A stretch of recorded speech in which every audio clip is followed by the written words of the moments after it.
India have come over to Australia and defeated Australia by 295 runs in the opening test of the Australian summer. I mean, oh my God, that is so bad from Australia. A team that currently holds the World Test Championship title and the ODI World Cup. What is going on? And it's not only embarrassing by the scoreboard itself, but it's also embarrassing about the way Australia went about losing.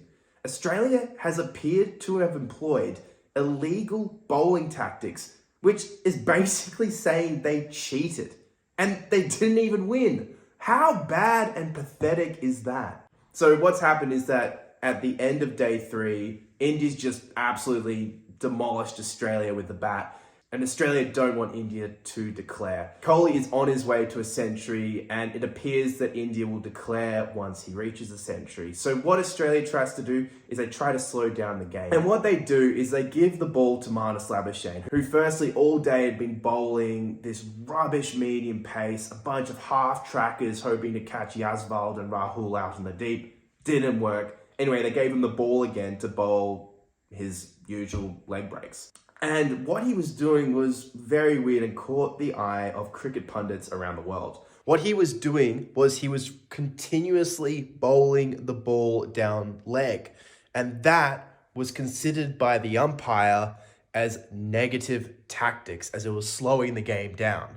It also appeared that he was borderline bowling the ball, releasing the ball, outside the width of the pitch. So he was trying to create this weird angle, bowling it down leg, making it hard for Virat Kohli to hit the ball and make his runs so he could hit his century and India would declare. The reason Australia was doing this is that they didn't want to expose their opening batsmen to Bumrah and Co at the end of day 3. And what was even more embarrassing is that it didn't work. Kohli hit his century, India declared, and then Australia went out to bat, and within a couple of overs, Australia were 3 down. So that meant that going into day 4, Australia had 7 wickets left to try and score over 500 runs. And of course, we all know what happened. They lost. They couldn't do it. Cricket pundits have come out. Adam Gilchrist has described it as illegal.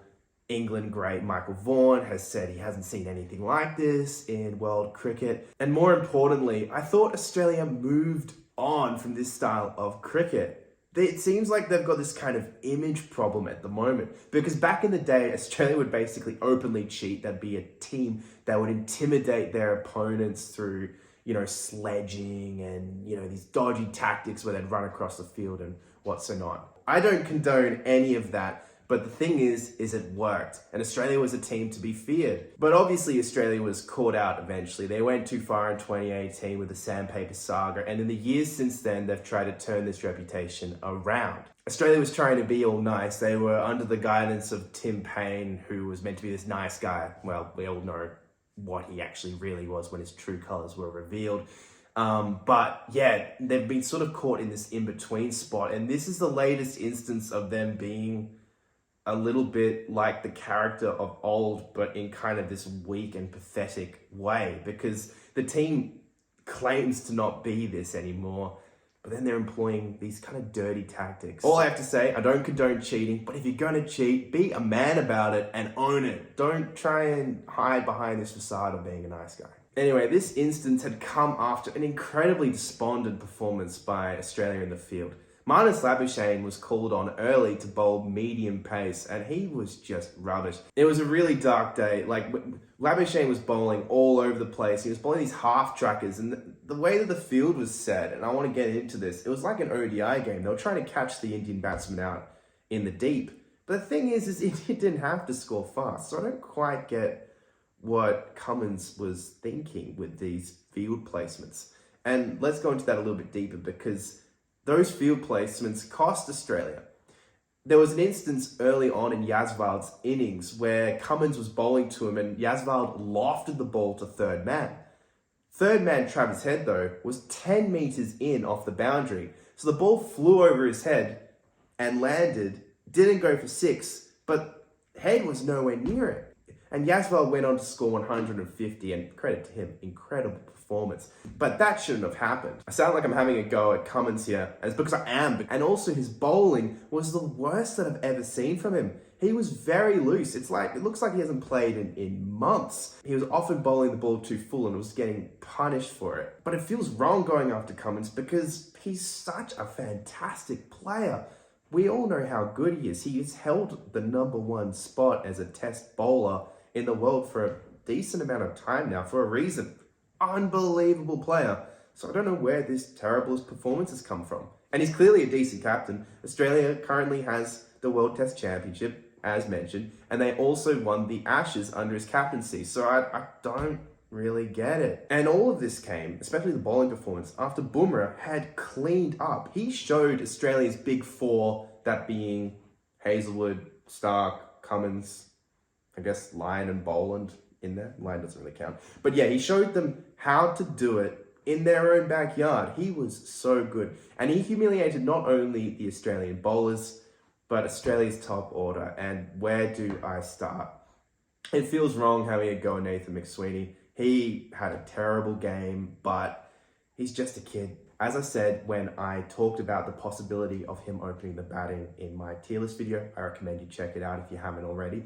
But as I said in that video, Australia has a real responsibility to look after McSweeney because he clearly is a talent, but he's not an opener. And by putting him as an opener, and if he was to fail, which it appears he is, will only shoot his confidence and put him back into the Shield, but even in a worse place. He only had a temporary run of form coming into this series, and he's a young guy, and he's clearly going to be a talent one day. So having him opening the batting, guys, it's not a good idea, but he's there now. I really hope he comes back. But man, what a tough series to debut in, especially opening the batting. That seems to be a role hard to fill for Cricket Australia.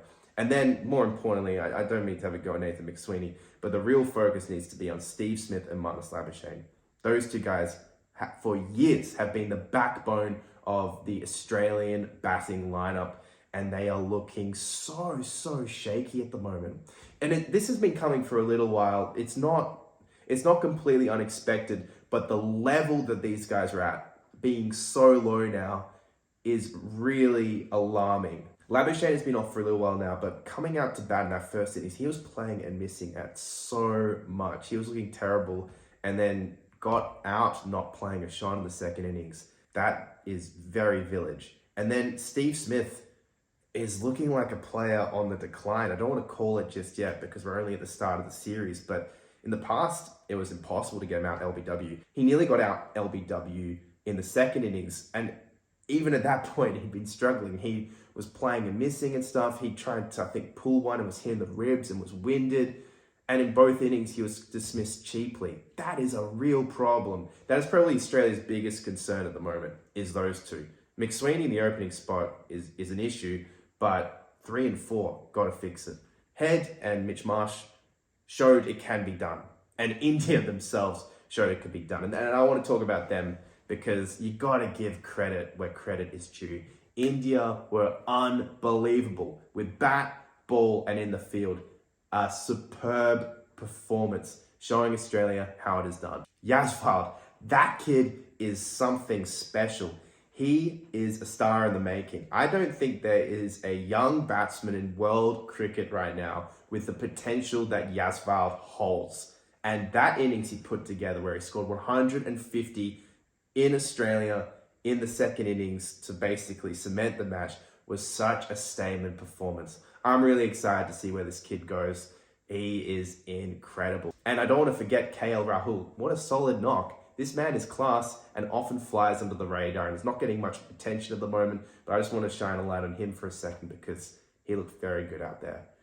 And of course, I hate to do this, but I've got to give credit to Virat Kohli. Well done. That was very good, man. Only his third century in, 5 years now? And he did it against Australia. He is such a thorn in the side of the Australian cricket team. He has now hit 12 centuries in Australia. I don't think there's many professional Australian batsmen who can say they've done that. And of course, it had to come at a really pivotal time. So congrats to Virat Kohli. And the whole Indian squad, and obviously, like Bumrah, don't even get me started. We already talked about him a little bit. Incredible. Can the Aussies recover? I mean, I predicted a 3-1 series win to Australia in my series preview video. Check it out if you haven't yet. You can see how much I was wrong in it. Yeah, so I don't know. We've got to see if Australia can. Australia's clearly a great side, considering the fact that they're still second in the World Test Championship rankings. So let's just hope Australia can turn it around as an Australian fan.